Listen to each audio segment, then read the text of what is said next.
El pueblo, bajo la luz de las llamas, era irreconocible. El templo de la diosa de la cosecha ardía como una enorme pira y el humo acre lastimaba la nariz y los pulmones de los campesinos que trataban de ocultarse, de huir. A los invasores el humo no parecía molestarles. Después de todo, los kobolds están emparentados con los dragones y el humo, el fuego y la destrucción solamente hacían más efectiva su rapiña, su saqueo, la masacre. La familia Leosedin fue replegada al granero. El padre tenía una terrible lanza atravesando su pierna de lado a lado y era ayudado por sus pequeños hijos para caminar, dejando un rastro de sangre.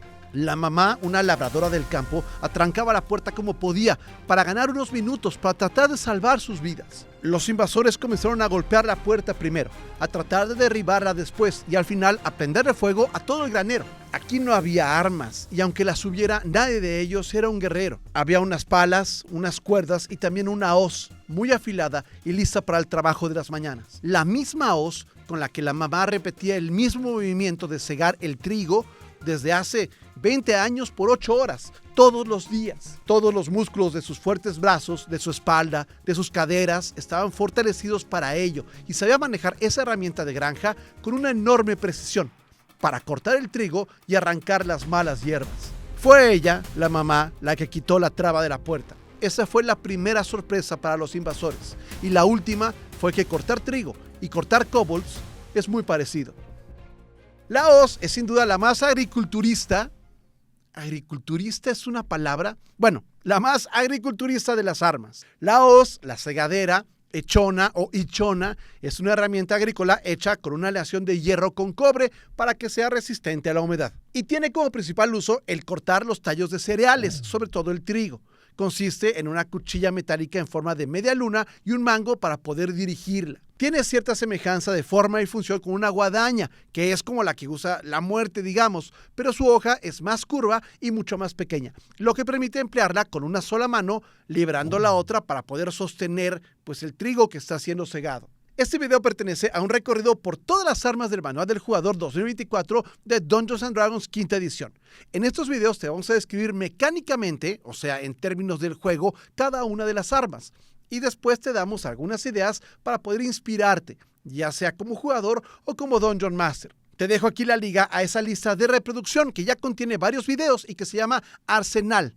Y también te dejo la liga en la descripción de este video. Las hoces comenzaron a usarse hace unos 15,000 años. Primero con hojas de piedra y después con hojas de metal. Su diseño básico se mantuvo prácticamente inalterado durante miles de años en muy diversas culturas. El uso de esta hoz tuvo un profundo impacto en la llamada revolución agrícola, cuando los humanos pasamos de ser cazadores-recolectores a ser campesinos. La hoz condujo directamente a la domesticación de hierbas silvestres en el cercano oriente. Esta herramienta fue muy común en la Edad de Bronce, de la que ya hemos hablado en un video acerca de los dragones de bronce que te dejo aquí, tanto en el Próximo Oriente como en Europa. Ya entrados en la Edad de Hierro, la hoz desempeñó un papel destacado en un ritual druídico llamado del roble y el muérdago, que describe Plinio el Viejo en su Historia Natural, que es un libro clásico para poder ver hacia el pasado.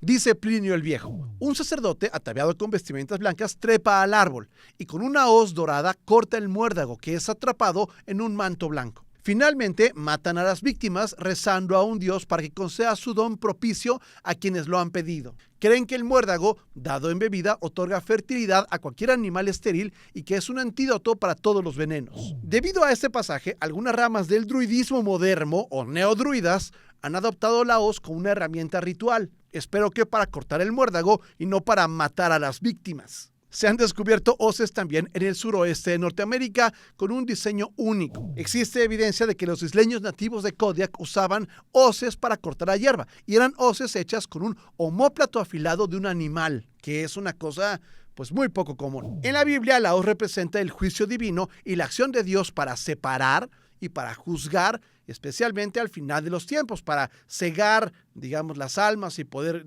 ver cuáles son buenas y cuáles no. En el contexto del socialismo se le combina con un martillo, en donde la hoz simboliza la clase campesina y el trabajo agrícola, mientras que el martillo representa la clase obrera e industrial. Por eso es que la bandera de la Unión Soviética tenía un símbolo de un martillo con una hoz.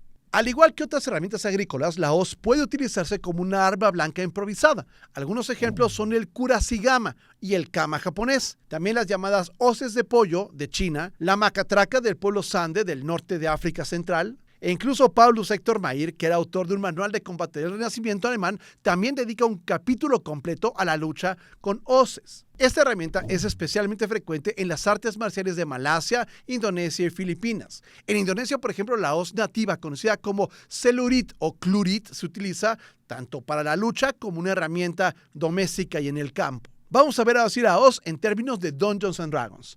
La hoz es una arma simple, o sea que todos los personajes tienen competencia en su uso. O sea, es una de esas cosas que son más una herramienta de granja, pertenecen más como un granero que a una armería.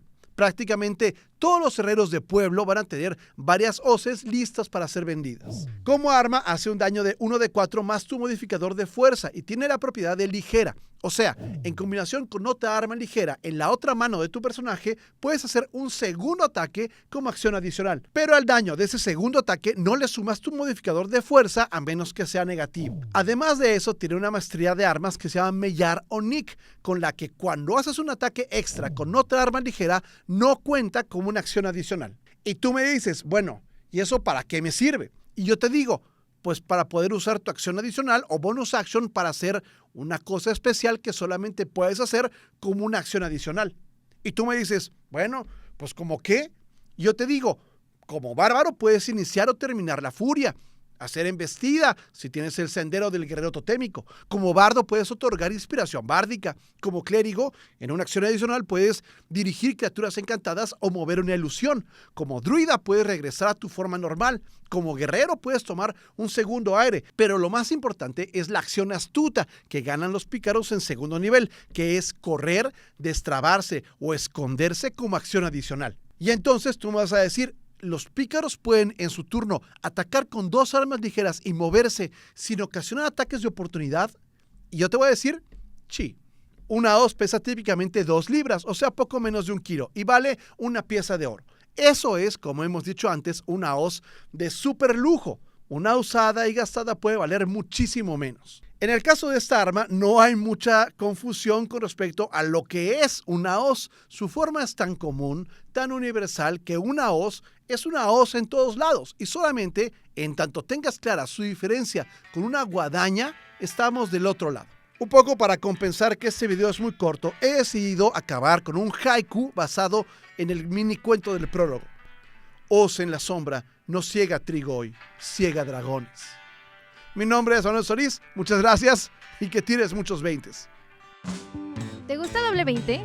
Da clic en el botón y suscríbete. Tenemos 2 videos a la semana, lunes y jueves por la mañana. Doble 20 existe gracias a sus Patreons, con recompensas exclusivas y acceso adelantado a todo. Nuestros kobolds y tarascos escuchan cada semana todos los detalles detrás de cámaras. Muchas gracias y que tires muchos 20s.